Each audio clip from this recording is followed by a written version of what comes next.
Canon 90D or T8i? T8i or M50 Mark II?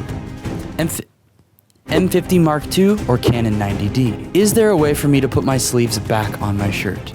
These questions and many more will be answered in today's episode of Also, there are chapters below if you just want to jump to whatever you want to hear about. Either way, thanks for being here. This is easily the ugliest shirt I've ever purchased, but that's okay. We don't care about looking cool.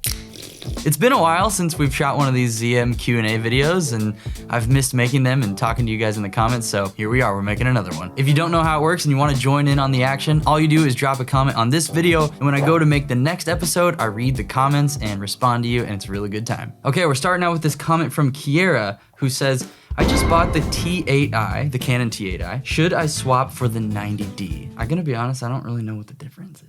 So the T8i has 24 megapixels, APS-C sensor, shoots 4K 24, it's got dual pixel autofocus. I mean, honestly, that's all you need. If you're making videos or shooting photos, you can get great quality out of that for sure. I already know that Canon's APS-C cameras in the Rebel lineup are usually really solid. I've used a few of them, and also the 90D is still really solid. It's an older camera, but no matter which you have of those two, you're set. You can make great stuff with those. It comes down to more of your ideas and your creativity. So I would just stick with the camera you have.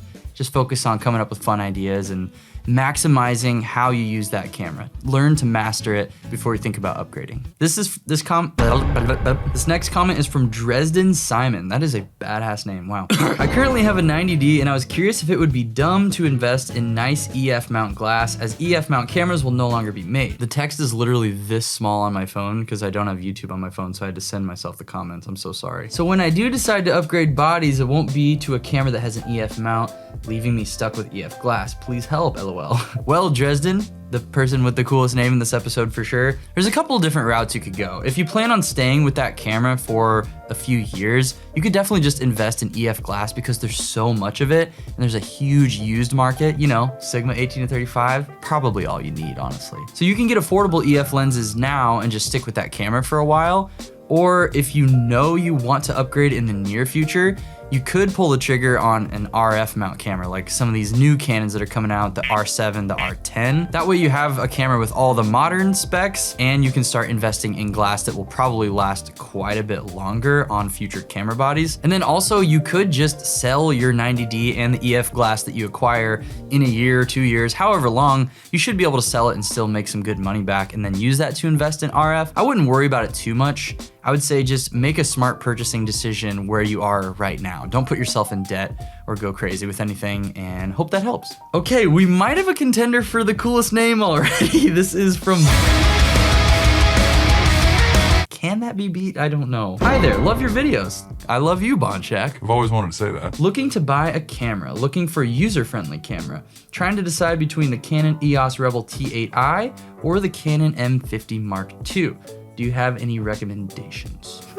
Honestly, I would probably go with the M50 Mark II if I were you. According to my B&H spec sheet here, it has like the same amount of megapixels, same size sensor. It shoots in 4K. You can do slow motion in 720p, which is still fine, you know? They're honestly very similar cameras. The M50 Mark II is just like $250 cheaper and it's mirrorless and it has a higher burst shooting mode. So if burst photography is your thing, definitely go with the M50 Mark II. I've used the M50 Mark I and it's phenomenal. It's still a really great starter camera in 2022, and I know the Mark II is basically just a slightly upgraded version of that. So that's personally what I would go with, but I wish you the best on your camera journey, and let us know which one you choose. Drop a comment on a future video. We have a comment here from Happy Bro that says 90D versus M50 Mark II. We're just full swing Canon mode right now. This is wild because the 90D is extremely comfortable. The ergonomics feel so good. It's a DSLR, so it's got that chunkier body. And if you saw my last video, me shooting with the 5D Mark III, I remembered just how amazing shooting with a DSLR body feels. So if ergonomics is your thing, 90D. If more modern tech and compact size is your thing, M50 Mark II.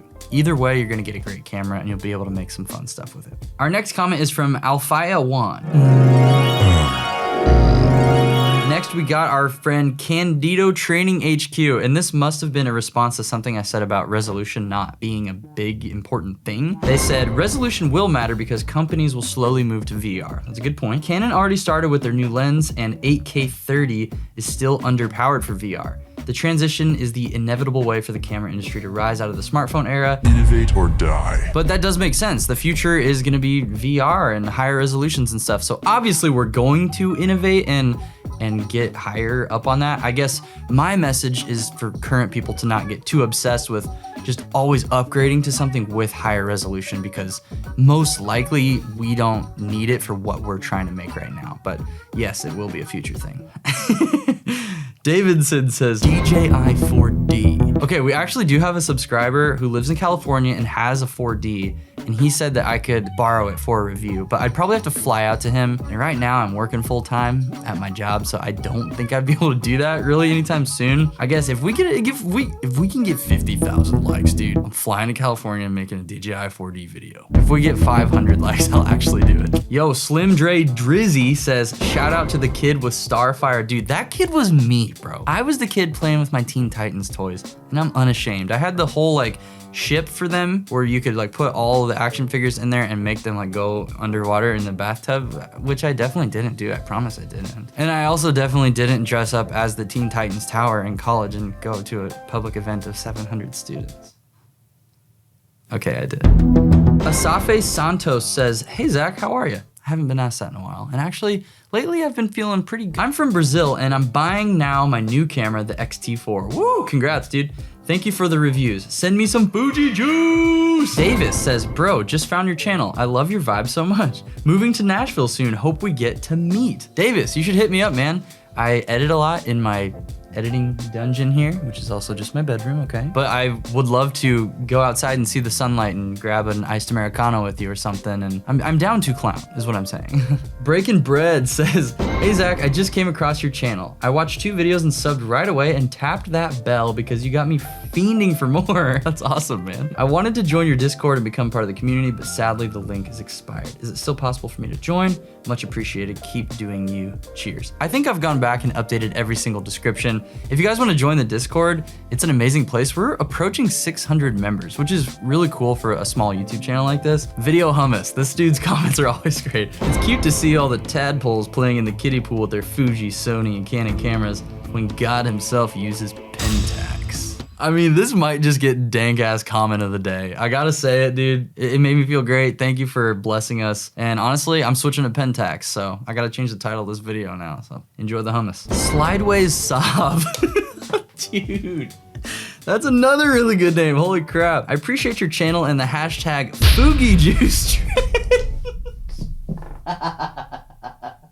Whew, that was great. Holy crap. And the fujijuice trend, still very lost in my camera search for finding a new body in the end of 2021. Well, I'm a little late on this comment, geez. Love the idea of an APS-C sensor since I have EF crop lenses, but the S5 is an appealing full frame sensor that seems to have the horsepower. You're not gonna go wrong if you choose either of those cameras. I know we got some diehard panty fannies in the chat. We got some X-T4 fans for sure. They're both great. I've used both. They're both great. I prefer the Fuji, but I don't want to get too religious on you guys, so. And then Federico DeFranco, wow, that's a sexy name, says, I owned both. I think he's talking about the S5 versus X-T4 here again, so I guess, I mean, I timed this perfectly, holy crap. They are both fantastic, just vibe with what you have. It's not the gear that makes the difference. Really don't care about the gear. If it does what I need, it's cool for me. This comment honestly speaks to my heart for cameras and the camera world right now is, honestly, if it works for you, then you have chosen the right camera. Most of them out there today produce beautiful images, both photo and video. Even my A7S III here, even though it's only 12 megapixels, I've shot some great looking photos on it and it's more than enough. It's easy to get obsessed with higher megapixels, higher resolution, higher price tag, like that must mean it's better, right? But it really just comes down to what you do with the camera and if it works for you or if it slows you down. If your camera is really slowing you down or it's causing you problems or ruining your work, obviously get rid of it. But I think most of the issues usually are within ourselves. And we have to look within ourselves and say, am I just looking at this new camera because I want something new? I want something to make me feel good.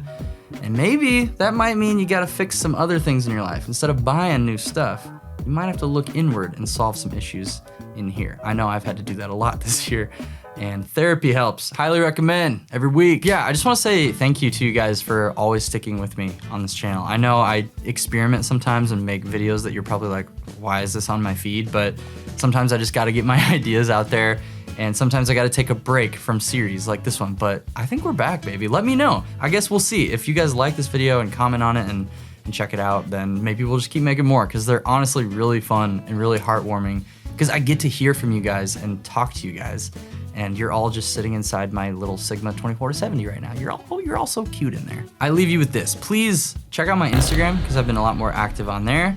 Join the Discord, because it's an amazing internet family. And text me when you get home so that I know you're safe, because I love you guys, genuinely. And I will see you in the next one. I just will see you in the next one, and there's no arguing about it, dude. We gotta stop fighting in this world.